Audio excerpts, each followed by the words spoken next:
Started as a hobby during the height of the COVID-19 pandemic, has become a way of living for content creators Nikki and Jojo Scarlata, known on social media for their comedic impressions about New Yorkers and inflation. Nikki and I personally, we always use this as like a way to get our foot in the door to explore the things that we're passionate about, such as acting, filmmaking. TikTok was one of the stepping stones to get us there. They average close to 1 million followers together on TikTok.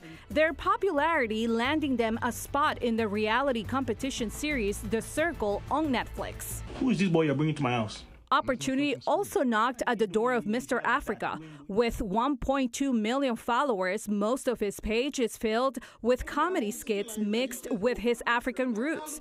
He quit his full-time job after blowing up on TikTok and now does content creation full-time. People say, oh yeah, it's just a 30-second video. Not everybody has the creativity to think of the idea, execute the idea, edit the video, then post it. Some people aren't even good on camera.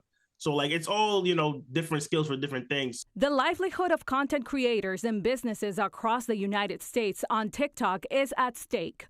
On April, Congress passed a bipartisan law requiring TikTok's Chinese owner, ByteDance, to sell the platform within 9 months to an American company or face a ban.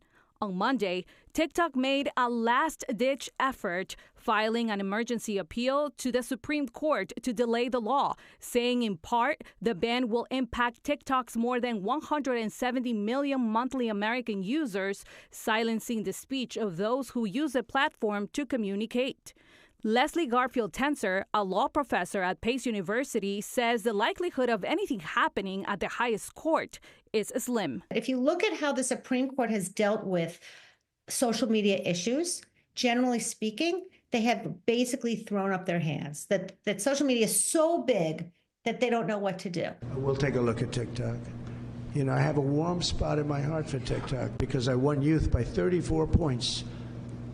And there are those that say that TikTok had something to do with that. On Monday afternoon, President-elect Donald Trump, who unsuccessfully tried to ban TikTok during his first term in 2020, has since had a change of heart. He met with TikTok's CEO, Xu Zichu, according to a source familiar with the matter. However, experts say the president-elect has two options once he takes office. Get Congress to pass a law that overrules it. He may be able to make some kind of executive order, but I don't think he has the power under the Constitution to make an executive order that's so sweeping that it can overturn a congressional act. In the meantime, creators like Benjamin Zamora, an independent journalist who has close to 6 million followers worldwide, plans to set up an office and hire staff in Mexico. To have a way in which I can continue filming my videos here in the United States, sending them to Mexico, and then have a system where they can distribute them across the platforms. We are going to continue operating our global TikTok account from Mexico because we have about 2 million followers in Mexico and Latin America. It would hurt not only us, but it would hurt the people who rely on it still primarily as like an income or a revenue or some sort of business source like that. To the people who say TikTok isn't really a job, I feel like it is. It's a job. And all the content creators we spoke to are encouraging their TikTok followers to follow them on other social media platforms like Instagram, YouTube, and Twitch. And in that emergency request TikTok filed, it asked the Supreme Court justices to relay their decisions by January 6th, 2025. Grace Gomez, Pix 11 News.